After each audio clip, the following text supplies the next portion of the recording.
Hello, welcome to my channel. I'm Duncan, and I mainly talk about trash, weird, and obscure books. And today I'm going to do a tag video for you. This is the birth year book tag by Criminolly, and it's just 5 simple questions. So simple that I've memorized them. And I just filmed this and forgot a question, so I will actually remember the questions properly this time, but it's fairly easy. It's just talking about novels and movies that you've read and watched from your birth year and from the year that you turned 18. So question 1 is, what is a book you have read from the year you were born? And if you haven't read anything from the year you're born, what book will you pledge to read from the year you're born in the next 6 months? I was born in 1983, and I cannot think of a book that springs to mind that I've read that was published in 1983. I thought possibly a Derek Raymond book, but he actually he published under a pseudonym in 1982. I think that's the last time he published under a pseudonym. And then in 1984, I believe, the first Factory book came out in that series, which I've read, all of the Factory series. So yeah, not 1983. So I am completely stumped on any other kind of book I would have read from 1983, because I don't read a lot of books from the 80s. So I am going to pledge to read The Game by Ken Dryden, which was a book written by the former goalie Ken Dryden about the game of hockey, and it's pretty much considered to be the best book written about hockey in general. And so I will read that in, I guess, the next 6 months. So check back with me by the summer, I guess, and that will fit in nicely with my goal to read 6 non-fiction books this year. So number 2 is, what is a book that you have read from the year you turned 18? So I would have turned 18 in 2001, and for some reason the first book that sprung to mind, which is as good as any, from 2001 is Christopher Brookmyre's A Big Boy Did It and Ran Away, which is just a kind of fun, silly, but dark and sarcastic and a bit ranty book. A crime book from Scotland. Christopher Brookmyre is a Scottish crime writer. When he published under Christopher Brookmyre, because he later changed it to Christopher Brookmyre, he wrote the kind of crime novels with a lot of scathing humour, lots of rants about the state of the world. This one kind of concerns a teacher that was mixed up in a terrorist attack. It was a terrorist or a potential terrorist attack, I guess it gets spoiled in the end. Spoilers, sorry. Any of my videos will probably have massive spoilers in them. So yeah, terrorist attack by a professional for money terrorist. It turns out that our protagonist has ties to said terrorist, and so yeah, it's very good. I really enjoy it. I love Christopher Brookmyre. Very, very good writer, and very fun and very scathing, and I think we share a lot of similar views and kind of anger and frustration at the world, especially of the establishment. But yeah, I read that last year. I reread it last year, so I think I probably originally read it in like the mid-2000s. I didn't read it when I was 18, but I read it, yeah, I probably read it like mid-2000s, in my early 20s. Question three is, out of the last 10 books you read, how many were published before you were born? And I don't know if anyone that's watching this channel would be surprised, but it is a whopping 9 out of 10. And actually the only book that was not from before I was born, it was actually published last year, was Call Me Indian by Fred Sasakamoose, who was the first treaty Indigenous player to play in the NHL, albeit for I think about 12 games. but it was a very, very good read, and mainly read that because it's about hockey and about an important part of hockey, and a very intelligent and very just gracious, good man. And sadly, he died just before the book was published, I think, sadly. So we didn't quite actually get to see that, which was a bit sad, but very happy that he lived and played in the hockey. In the NHL, and then in a bunch of junior hockey and amateur hockey too. Yeah, it was a very good read. I'd highly recommend it if you like hockey or kind of like civil rights issues kind of thing. It's so the question is to say what the books you read were, and if you prefer them to present day. It's like contemporary novels, like contemporary to your life, I guess. Anyway, I think because I read 9, I don't know if I want to go through every single one of them. But most of the books were things like that I read. I read an Agatha Christie. I read an Executioner book. I read a Matt Helm book.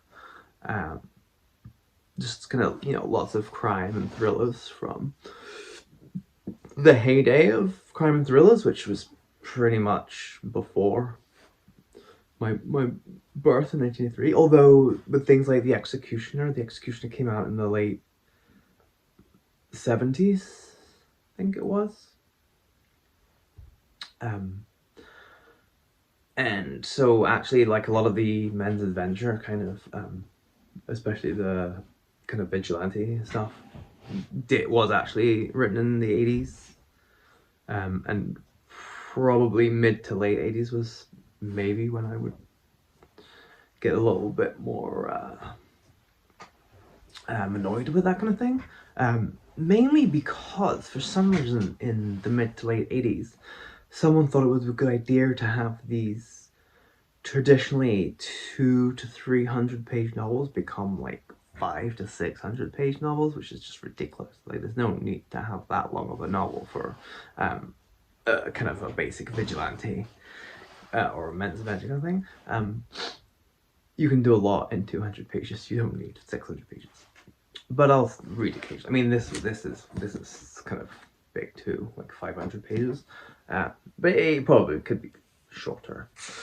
I do really prefer the shorter novels when you're reading this kind of stuff.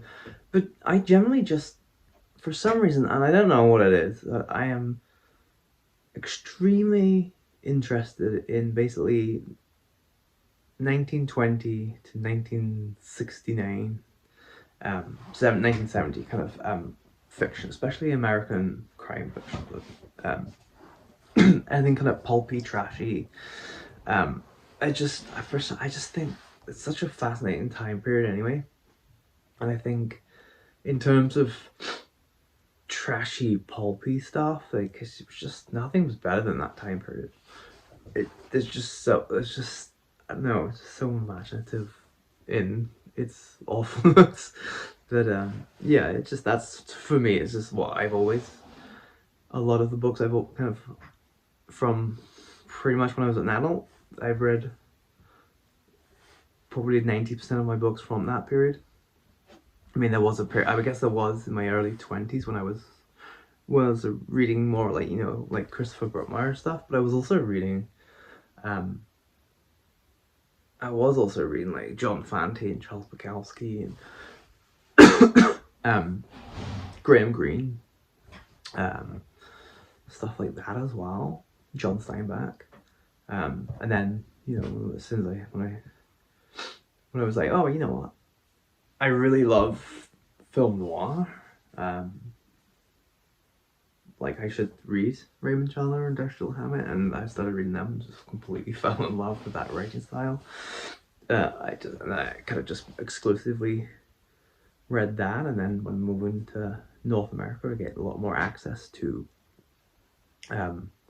a lot more access to things like the Executioner series.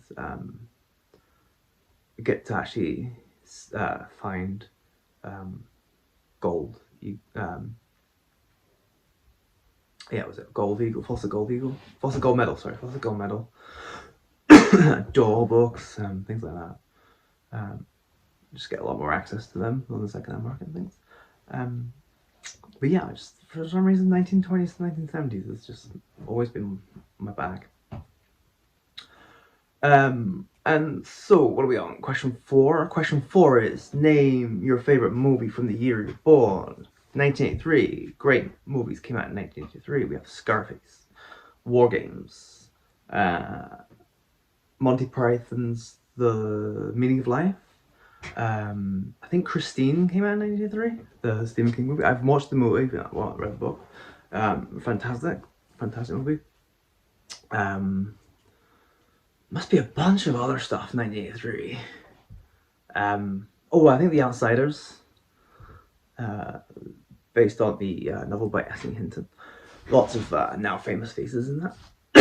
There was probably a John Hughes movie. Well, I don't know what 1983 would have been, but it probably was a John Hughes movie out. But I would probably say my favorite movie from 1983 would be Videodrome, the classic David Cronenberg movie with James Woods and Debbie Harry. And it is just completely messed up in the best possible way. If you have not seen it, go watch it. I won't really go into it, but it is fantastic if you love extreme cinema. So Videodrome. What are we on? Question 4? Question 5. Question 5. Name a movie from the year you turned, your favorite movie from the year you turned 18. So again, 2001, I was 18. It's a bit of a tricky one for me to remember because I turned 18 in 2001, so I would have been still doing my A levels, and because I'm an October baby in England, the school year and where you're born, depending on so the school year runs from September to August, or September to, I guess, June or July. I can't remember. July, I guess. So the way they work out which school year you're in, they do September the 1st to August the 31st is 1 year for school. So because I was born in October, I was generally one of the oldest. I was usually around like 5th or 6th oldest. Always in my year, and so that also meant I was almost 19 when I went to university. So in 2001, I would tail end 2001, I was 18, so I'd have been in my first. So for most of 2001, I've been in my first year of A levels, and then going into the second year of A levels. And then, so I wouldn't have been going to the cinema a lot. Mainly because did we even have a cinema where I lived in 2001? I think we did. We used to have I think there was a cinema and then it shut down. So I don't think I even had a cinema. I think I had to go, into like into the city, and it was like a 20-minute train ride. So, I think about the only movie that I think I only went to the movies like once or twice when the whole time I lived in that town. So I didn't see any movies from 2001 at the time.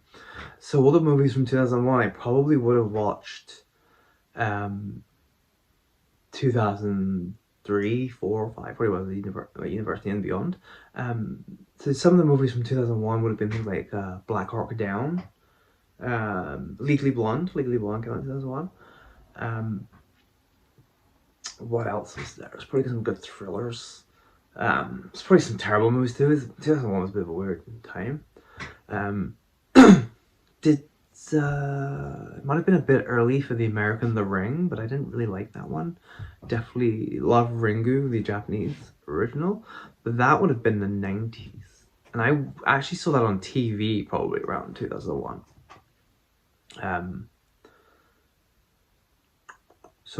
What else would have been 2001?